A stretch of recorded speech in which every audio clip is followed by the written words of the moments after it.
my next guest. Her name is Sibel Edmonds. We turn now to Sibel Edmonds. We are talking about money laundering. You used the word treason. The State Department asked the Bureau not to investigate it. American people have the right to know this. I'm sorry, but the word Israel is just screaming on the inside of me. The nuclear and the drugs is a global game. You have to look at the connection.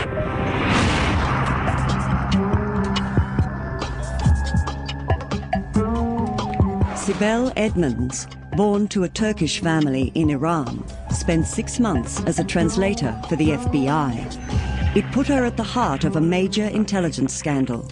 In June 2002, the scandal broke in the Washington Post. Sibel and a colleague, John Cole, alleged that spies had infiltrated the FBI Language Services section. It all started the previous year. One morning in September 2001.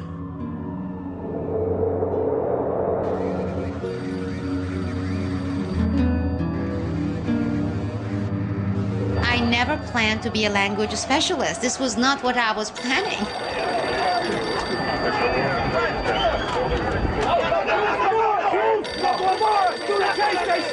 Not go down on the ground. You will get trapped. You will get trapped.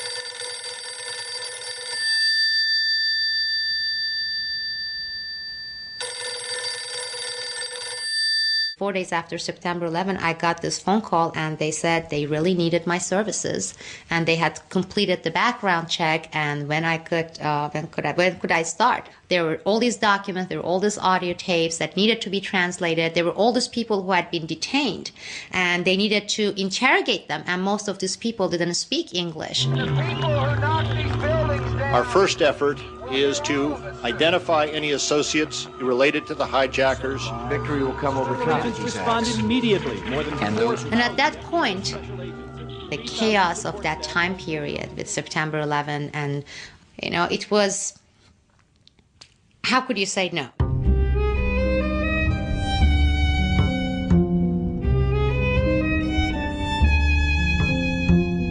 When I got there, I had no idea what exactly I was going to do for them. See, this department, this language division in the FBI, is considered the highest security unit in the FBI. Sibel Edmonds lived in Istanbul and Tehran to the age of 18. She speaks Turkish, Farsi, and Azeri. The FBI recruited her to translate wiretaps in Turkish that it had recorded inside the United States. The targets were suspected of espionage or of having links with terrorist organizations. By December 2001, Sibel had been working at the FBI for 2 months. Then, one Sunday morning, she and her husband Matthew got a call that would turn their lives upside down. Sibel had been working for the FBI about 2 months after the 9/11 occurrence. And one Sunday morning, we received a call. One of the other translators in the department where she worked in the FBI called up and said that she would like to come over and introduce her husband to us. We had never met her husband. My wife, of course, had met the other translator. Her name is Melek Jan Dickerson. Her husband's name was Douglas Dickerson. I was seated here. Sibel was seated beside me. Melek Dickerson was seated in his chair here, and Douglas Dickerson was seated over here. The husband did most of the talking. And he started out right away giving a background, telling us who he was. He had worked for the Air Force both in Turkey and in some of the Central Asian republics. He described how they had met in Turkey, the fact that he had been in Turkey, the fact that he was in the arms procurement business. He worked for the government. Liaison with various countries in the region doing weapons procurement.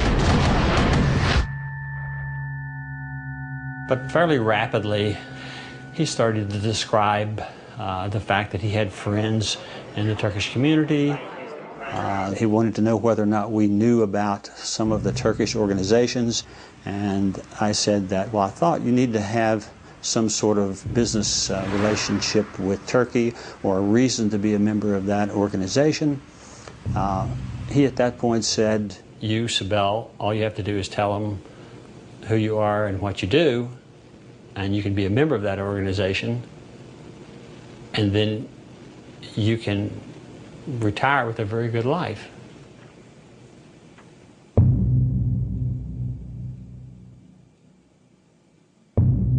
Sibel realized she had been approached by spies who had penetrated the FBI Language Services section. And then we escorted them to the door and wished them good day. I didn't know at the time, had no idea that what had just taken place was going to have such a dramatic effect on our lives and had such a devastating effect on Sibel. How had Melick Dickerson infiltrated the Language Services section? And what was this mysterious organization the Dickersons were involved with? Initially, I reported all the stuff to my supervisor in December 2001, and nothing happened. And actually, I was told to just hush it and not talk about it. So I reported to somebody in the mid-management. And then this retaliation started. You know, they were taking away my job assignments, and I would go on my computer, and I had real urgent documents that were requested by certain agents from certain field offices, and I couldn't bring them up on my computer. My computer was confiscated, and the attitudes toward me in that department by a supervisor that I was working for. So I said, well, this is time for me to take it to the highest level, to the headquarters, and to Director Mueller and his assistant. And I did that. And that even backfired more. For Robert Mueller, the director of the FBI, Sibel had become an embarrassment. The reprisals intensified. Sibel was taken to a building in Chinatown for a lie detector test. Oh, they asked me like things about security, whether or not I was approached by spies and to be recruited, which I said yes. While Sibel's colleague, Melick Dickerson, was assigned to translate the Turkish wiretaps, some of which targeted her mysterious friends, Sibel's work came to an abrupt end. It was March 22nd, Friday, about 4:20 p.m. Sibel's allegations had made too many waves. The person in charge of security division, a Sukun broker, said, well, I would like you to hand me your key to your cabinets and your badge. And I said, well, may I ask why? Based on what reason are you firing me? And this guy, Friel, said, you know why you're being fired? You're being fired because you reported these issues and you reported them to the headquarters, and we don't have to give you a darn reason why you're being fired. And at this point, he got up and he's like, now you're going to be escorted outside the building. At this point, 3 of them, they are escorting me downstairs. And on the way down, Thomas Friel told me, he said, we will be watching you, we will be listening to you. You cannot talk about any of these issues that he reported outside. You don't even have a right to go to any attorney. Sibel was out of the FBI. But now everyone in the language division was talking about the Dickersons. The time had come for them to disappear. Douglas and Melick Dickerson flew to Europe, never to return. Disowned by the FBI, Sibel decided to turn to Congress. She arranged a meeting with Senators Patrick Leahy and Charles Grassley. They started talking about whistleblower protection and how I would be covered. And I said, just wait a minute. I am not a whistleblower. I'm not blowing the whistle. And they said, no, you are a whistleblower.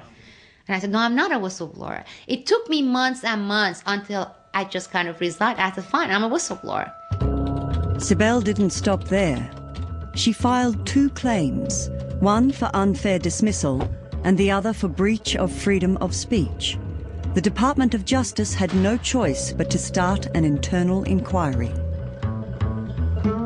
Months went by. Seeing that the inquiry was leading nowhere and that Congress had failed to act, Sibel turned to the media. We had wiretaps that were translated. Where do you think the truth lies? And that's what the American people need to learn about. I'm talking about those people who make decisions not to act on certain translations, certain intelligence pieces before 9/11 and after 9/11. They haven't mentioned anybody who actually is connected to Al-Qaeda in mid or higher level. And it's just Kafkaesque. Sibel had gone too far for her former bosses. The FBI director handed the case over to the then Attorney General, John Ashcroft. Ashcroft's reaction was extreme. On October 18, 2002, my 10th wedding anniversary, I was informed that the Attorney General, John Ashcroft, had invoked this rarely invoked privilege called the state secret privilege.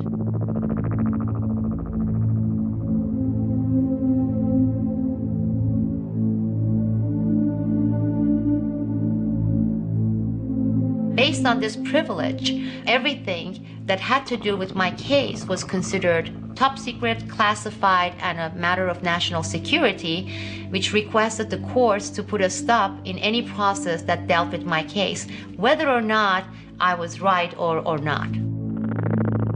State secrets privilege is an all-powerful political and legal weapon dating from the 1950s. In the wake of 9/11, it was a favorite of the Bush administration. Mueller and Ashcroft managed to block Sibel's lawsuits. The message was clear: keep quiet or go to jail.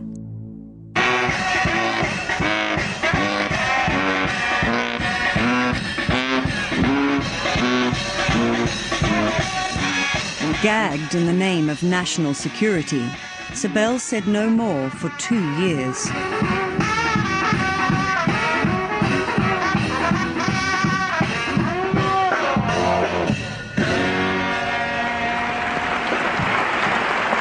It was like this awful, awful time. So I came to this point that nothing was going to happen. And during this time, they had just finished establishing the 9/11 Commission. We must uncover every detail and learn every lesson of September the 11th. Keen to unite the country at a time of conflict, the Bush administration agreed to a congressional commission of inquiry into September 11th. Its mandate included investigating shortcomings in U.S. intelligence agencies that had made the attacks possible. This is the only hope we have, this 9/11 Commission report. They're going to say what's wrong. For example, with the FBI translation units, which a lot of things are wrong. Behind closed doors, Sibel gave the commission her testimony, once again revealing all she knew. And the White House had just made its first mistake. Condoleezza Rice had just come out and made the statement saying, I don't think anybody could have predicted that these people would take an airplane and slam it into the World Trade Center. To say that we had no specific information, that was an outrageous lie. And she's a national security advisor there. And all those people, they report to her to say we didn't have it. So when we came out of one of the 9/11 Commission hearings, 9/11 family members, they just pointed at me and they said, you know, she's one of those people who was outraged with the recent statement by Condoleezza Rice. And suddenly all these cameras started flashing on my face. It's like, well, what do you think of this statement? And I said, well, that was an outrageous lie. And then for the first time, that made all the headlines. Sibel Edmonds, can you repeat again the information that you have to substantiate? And I gave an explanation. I said, she said we. We includes National Security Advisor, includes the FBI, the CIA, the NSA. That's what we means. And she said we. Sibel's comments sowed the seeds of doubt in a nation yearning for truth. Condoleezza Rice was forced to backtrack on what she had said. As I said to you in the private session, I probably should have said I could have not imagined, because within 2 days, people started to come to me and say, oh, but there were these reports in 1998 and 1999. So that was the start of me outside, doing it outwardly, doing it more publicly, and doing it more visibly.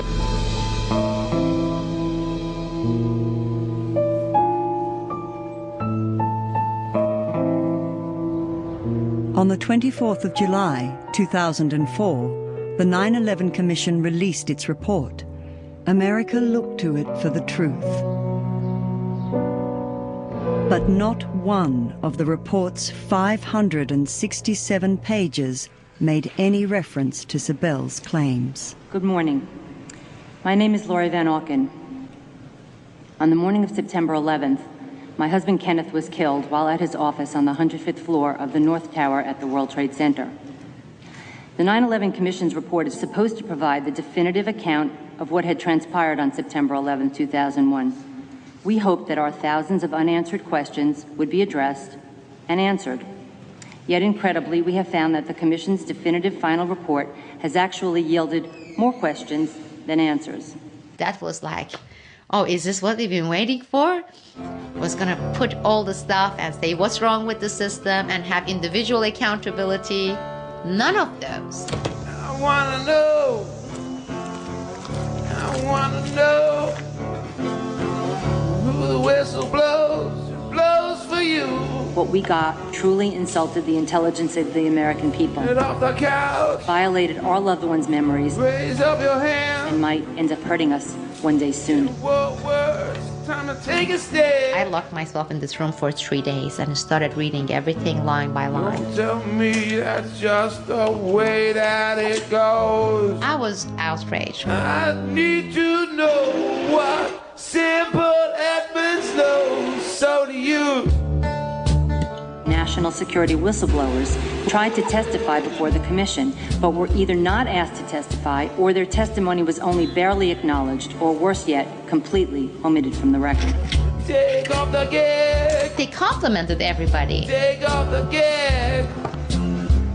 Don't let them hide behind their flag. So politicians were very happy about it. Get off the couch. Raise up your hands. It's a war of words, time to make a stand. One whistleblower that we made sure the Commission met with was FBI translator Sibel Edmonds. It's just the way that it goes. Sibel is here. I need to know what Sibel Edmonds knows. So do you.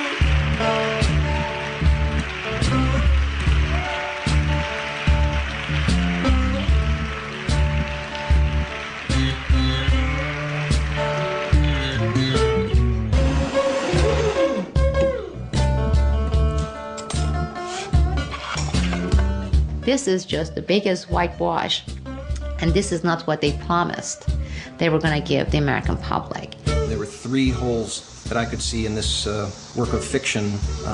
Testimony from people like Sibel Edmonds, the preparedness of our nation, and the crime scene that was 9/11 was certainly not addressed as a crime scene. Very disturbing, very disturbing. I mean, you know that when they're supposed to be doing this report on these agencies, and they put it out, and the first reaction of the agencies complimenting it, you know something is really wrong. Sibel's name was now sung in New York clubs. She had become the most famous of all the 9/11 whistleblowers. Thousands of people signed petitions in her support. The former translator became the toast of anti-establishment blogs.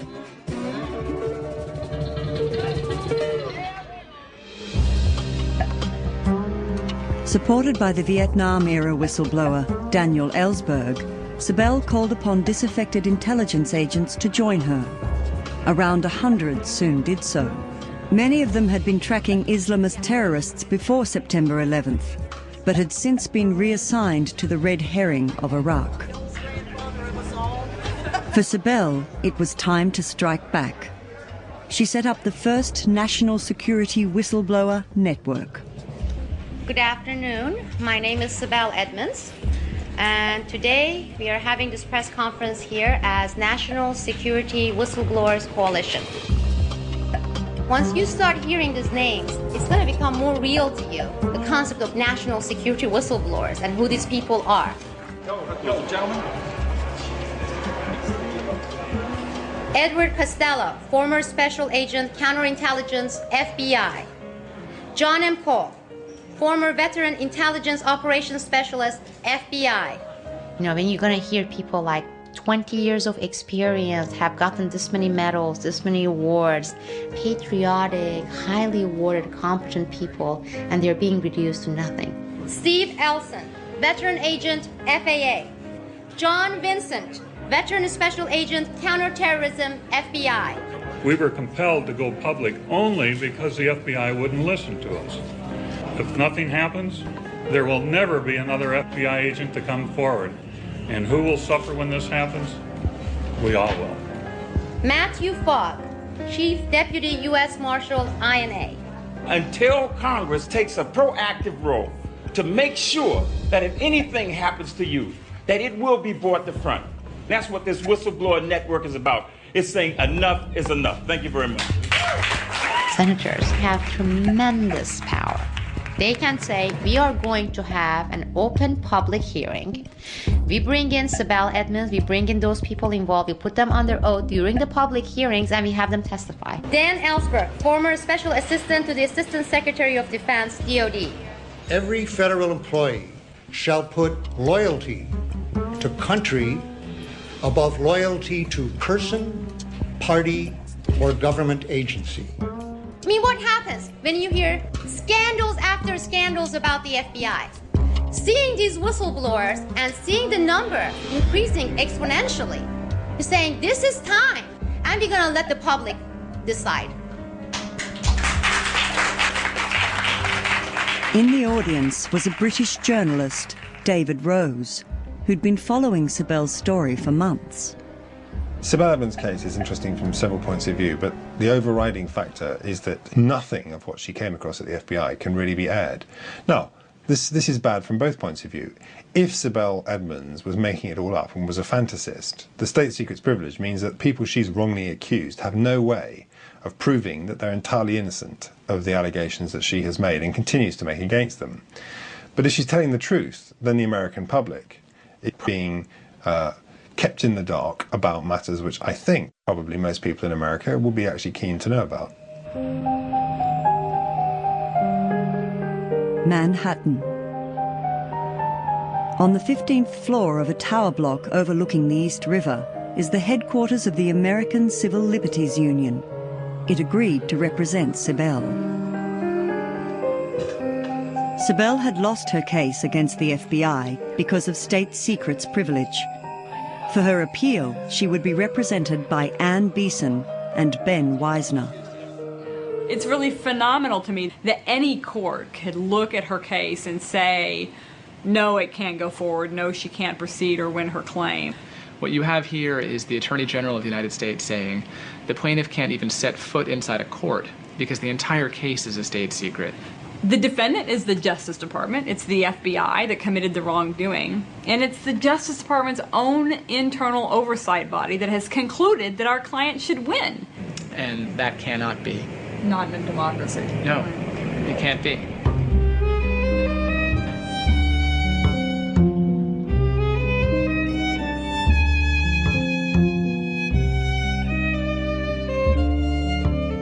In January 2005, Sibel and her lawyers won partial declassification of the Justice Department's internal report into her case. The report partially endorsed her claims. While it did not disclose the content of the FBI's wiretaps, for Sibel it still represented a victory. It upheld her credibility. Ann Beeson and Ben Wisner prepared Sibel for her appeal. A very exciting week next week. Are you prepared? Countdown. Oh.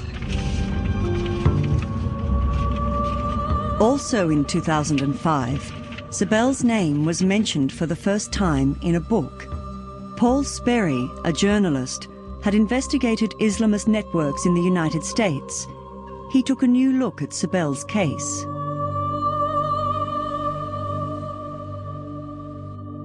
Sperry was the first to name the organization on whose behalf the Dickersons had tried to recruit Sibel. It was a Washington-based lobby group, the American Turkish Council, or ATC. The chairman of the American Turkish Council. Are we ready to run that? And we'll serve the dessert at the same The time. ATC's offices are on 14th Street in Washington, D.C. It holds its annual conference across town in the Mandarin Oriental Hotel. Turkey. This is modern Turkey. The aim of the ATC is to promote business between Turkey and the United States. Geographically, connecting Asia to Europe and the Middle East to Africa strengthens Turkey as a center of intercontinental information, technology, communications, and finance. America is honored to call Turkey an ally. Turkey's role as an energy corridor for oil and natural gas, and the country's cultural connections increase Turkey's power in the region. At the conference, oil magnates and defense contractors rub shoulders with Turkish and American soldiers and diplomats. We have a very well-working strategic partnership. This is a very strong relationship. One does need to look at the close connections that exist between the United States and Turkey and the important place that Turkey occupies in US foreign policy in several respects as a customer for armament systems. And of course you look at the people who are on the board of the American-Turkish Council, and it's almost like a who's who of some of the big American weapons corporations. Boeing, General Dynamics, Lockheed Martin, Northrop Grumman, Raytheon, United Technologies, BAE Systems. 7 of the world's leading arms corporations sit on the ATC board. Their annual turnover is $220 billion, equivalent to almost half the military budget of the United States, or all of Europe's put together, and Turkey is a prized customer. Trade is a key part of this. Here, Turkish officers and diplomats use their influence on their Washington friends to finesse sensitive security issues. Although 80% of the Turkish arsenal is American-made, the Turkish military resents the fact that some weapon systems are denied them. The FBI, aware of this, began wiretapping the ATC in 1997. The FBI employed Melik Dickerson without knowing that she had worked for the ATC. Clearly, she was still doing so when she tried to recruit Sibel. But what was so compromising about the wiretap conversations that Sibel had been working on? The people that I've talked to about these tapes are extremely nervous. The 23rd of April, 2005, the day of Sibel's appeal. She and her lawyers cited the First Amendment to the Constitution, which guarantees freedom of speech. They sought to have state secrets privilege overturned once and for all. But the lawyers didn't even get the chance to plead her case. A series of specific questions for each side. There was no argument.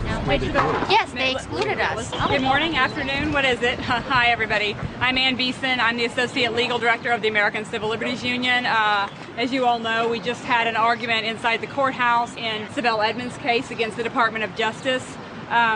The court did, as you all know, because you've been out here, close the courtroom for the argument. We went in there. We had about, 3-4 minutes?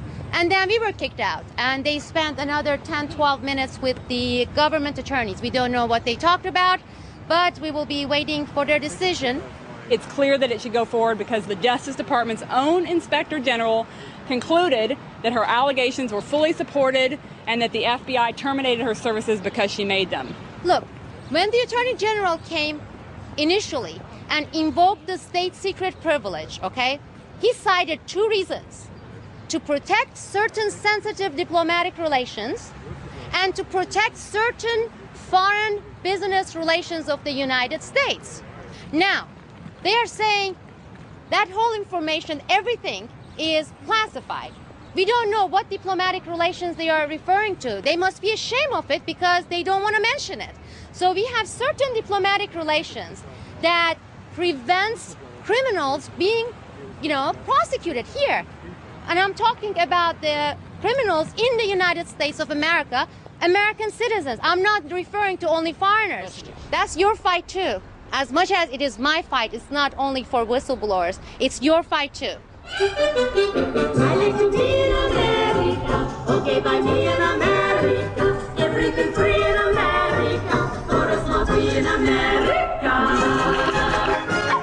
few days after the hearing, the judgment was given.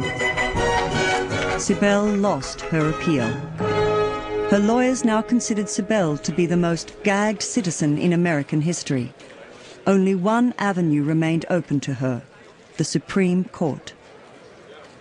When Sibel began working for the FBI, she was 32. She was now 36. On the 3rd of August 2005, Vanity Fair published David Rose's article. Sibel's story was splashed across the newsstands. I remember I wrote the pitch, the memo, suggesting the article like it was a film thing. So I said, Act 1, you know, there is Sibel, this brave Turkish American, she wants to do the right thing. Then to her horror, she discovers some kind of spy. And then Act 2 is the terrible things happen to her. She gets fired and she gets victimized and so forth. And then Act 3 is her fight back. And I said it ends with the article being published in Vanity Fair, and then suddenly she gets a ticker tape parade through New York, and everyone thinks she's a national hero. Of course, that bit hasn't happened yet.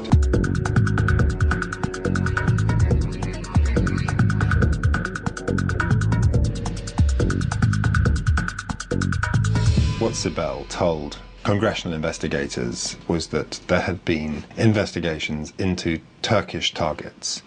Some of these Turkish targets were supposed to be government officials, diplomats working in the embassy or in the consulate in Chicago, and some were non-governmental officials working for the ATC, the American Turkish Council. Of the TAIC ATC Annual Conference on U.S.-Turkish Relations. As far as I am concerned, the article is replete with knowable lies, and a responsible journalist would not have run with it.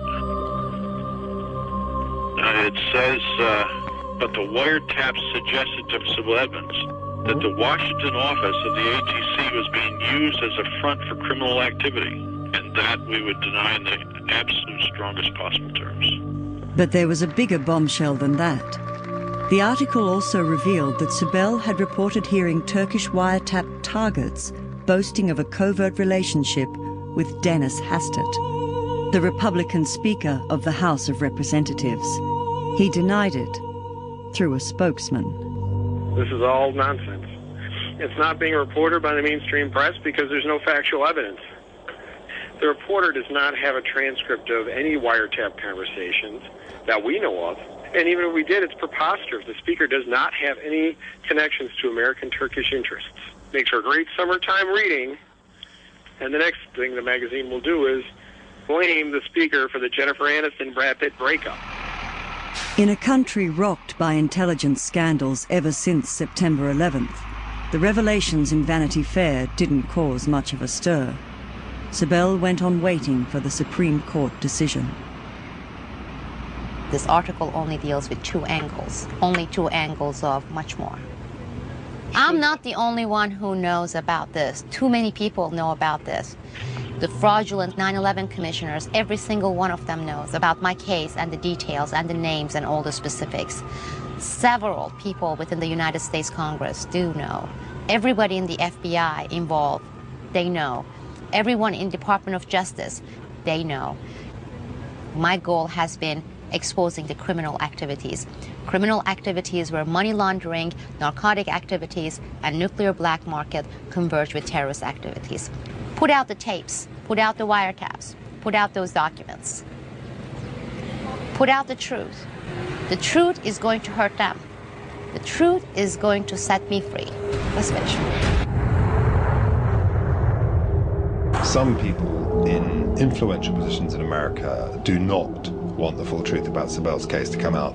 The sort of neocon clique that has had such an influential role in American foreign policy, that was the driving force behind the war with Iraq, most notably, also have lots of close connections in Turkey. They're determined to do whatever they can to preserve Turkey as an ally of the United States. Neoconservatives, Ankara's allies in Washington and the Pentagon, were then influential in the Bush administration. Allies of Vice President Dick Cheney, they were ideologues who advocated high military spending and a hardline foreign policy. They made their debut in the Reagan administration in the 1980s. Under Bill Clinton, the most influential among them took positions with leading defense contractors. Back in power under George W. Bush, they were also very close to the Israeli right.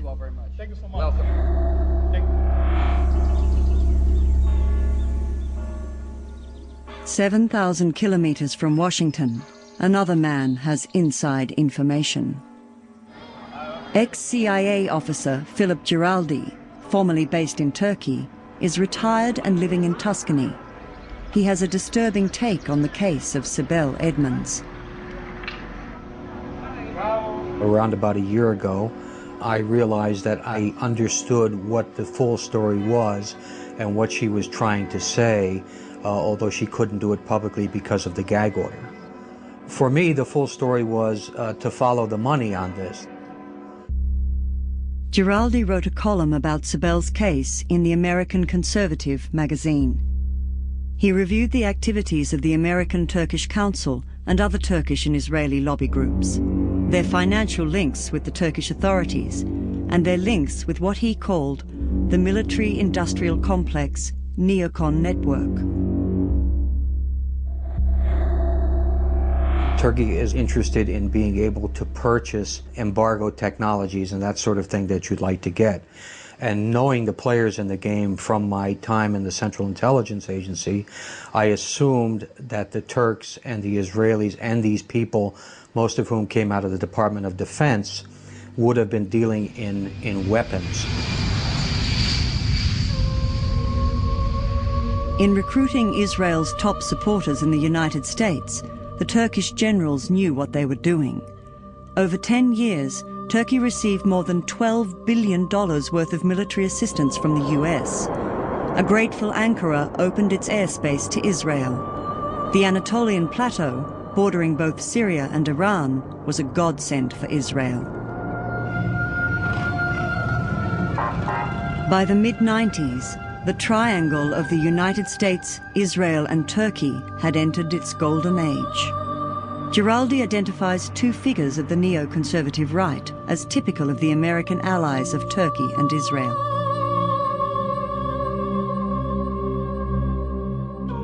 The charismatic Richard Pearl, nicknamed the Prince of Darkness, and his protege, Douglas Feith, a fervent supporter of Israeli settlers in the West Bank and Gaza. Both were former Pentagon officials, and both played a pivotal part in the US-Turkish-Israeli triangle. Douglas Feith was a paid consultant for the government of Turkey in the late 1980s and into the early 1990s, and Richard Pearl was working as one of his consultants, also on the Turkish project. Both of these individuals are closely tied to defense industries in Israel. Richard Pearl is very well known to the intelligence community, and I would suspect that most people in the intelligence community who know about him and his story would say that basically he's an agent of influence for the state of Israel. Richard Pearl was first investigated for his links with Israel in 1970. He was wiretapped by the FBI. It is said that in 1983, Feith lost his position on the National Security Council for disclosing secret information to Israel.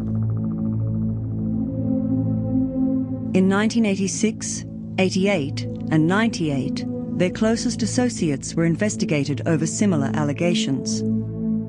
The latest scandal broke in 2005, when confidential documents on Iran's nuclear program were illegally passed from the Pentagon to the Israeli embassy.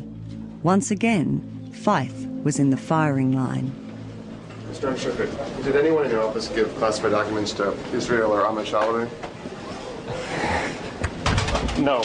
I mean, I'm, as you know, that's a matter that's being investigated. I don't know of that, but it's a matter that's under investigation. All of these people have been investigated by the FBI at one point or another for passing secret information to Israel. In no cases were any of them convicted because the prosecutions were dropped, in my opinion, because of political pressure not to get into this kind of case that involves Israel and espionage. To avoid suspicion, Israel and Turkey both used a tried and true method, the front company. One was Giza Technologies, a New Jersey import-export company. Its manager, Zeki Bilman, is Turkish.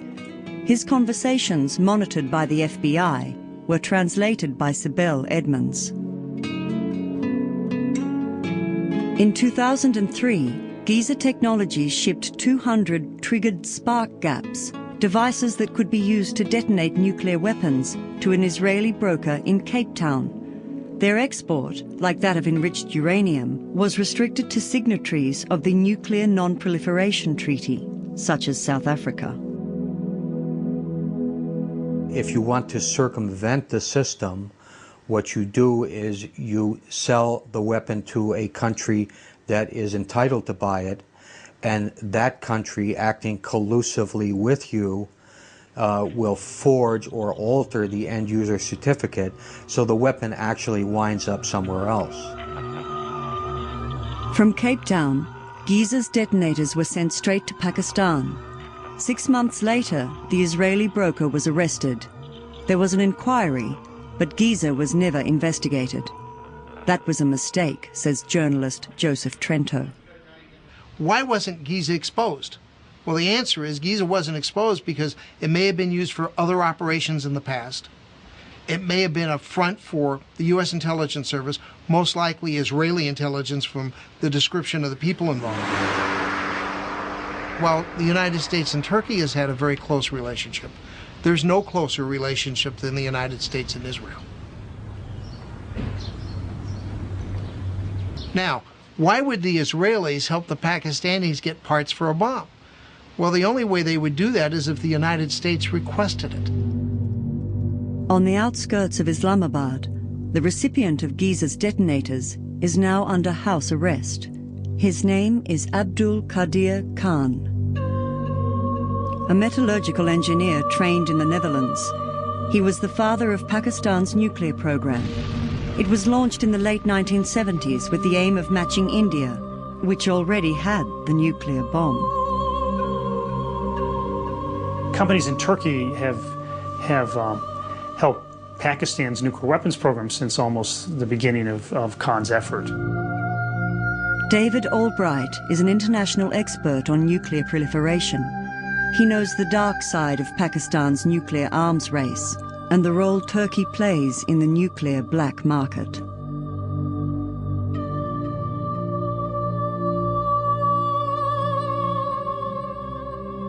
Turkey's a NATO member, it's close to Europe. There are many exports to Turkey that receive very little scrutiny, and yet those exports were then transferred on to Pakistan. And so, and one of the things that has been very frustrating is that the United States government knew about these kinds of antics early on. In 1998, Pakistan carried out its first nuclear test.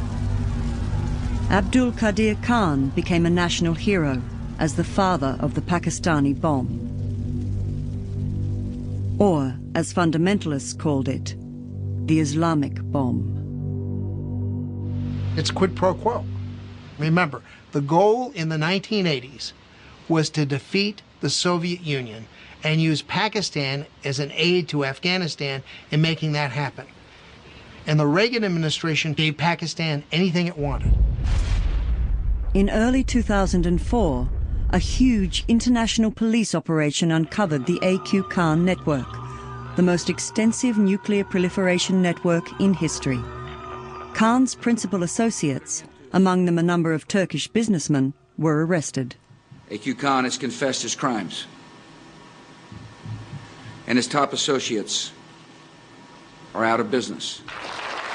But Khan did not disclose all his secrets. Pakistan categorically refused to allow the Americans to interrogate Khan.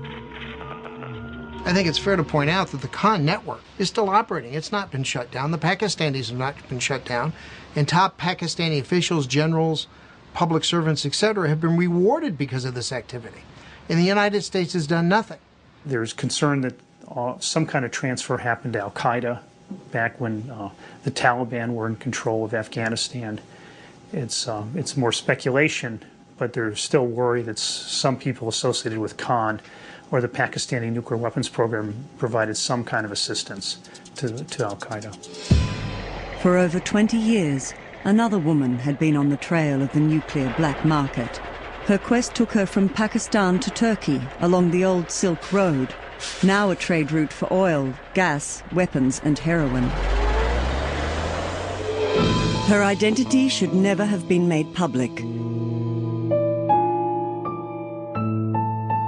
But in July 2003, leaks from the White House led to the publication of her name and of the organization she worked for.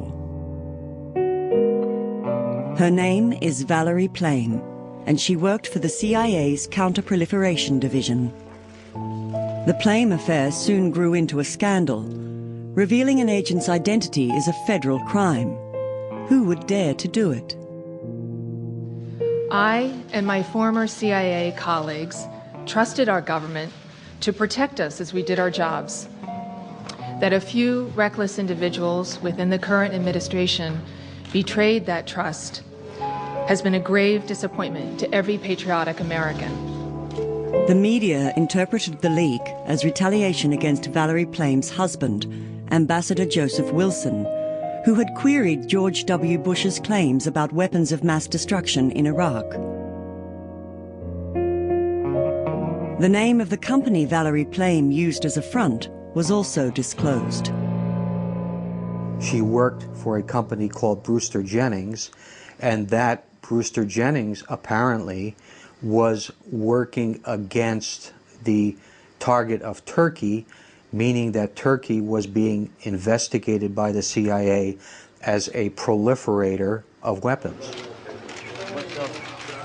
The media failed to notice the disturbing similarities between the Plame and Edmonds cases.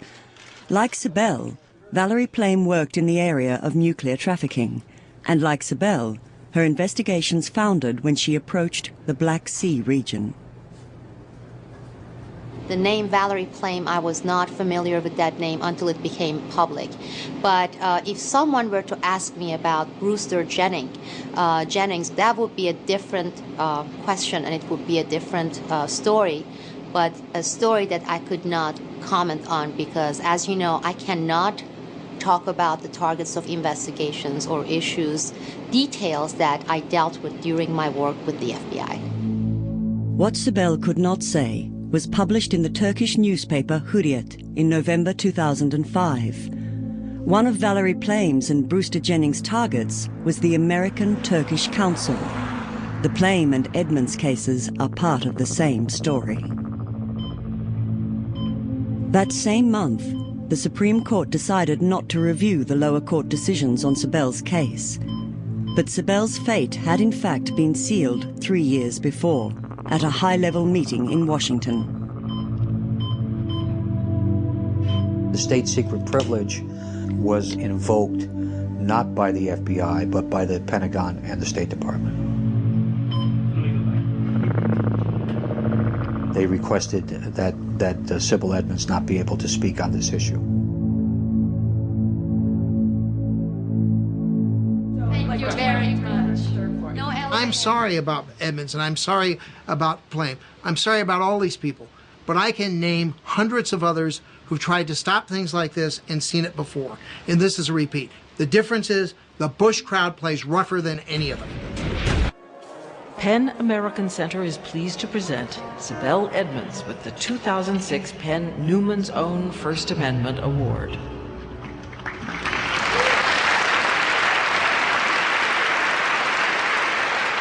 Sibel may have lost her fight against the United States government. But in April 2006, recognition came to her via Penn, the prestigious International Writers and Journalists Association, whose members aim to defend freedom of speech. Today, we are facing despots who use national security and classification to push everything under a blanket of secrecy.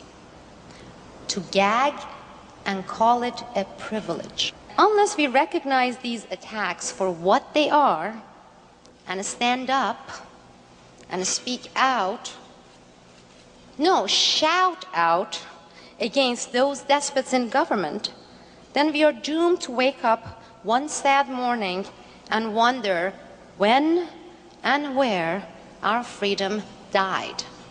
Thank you.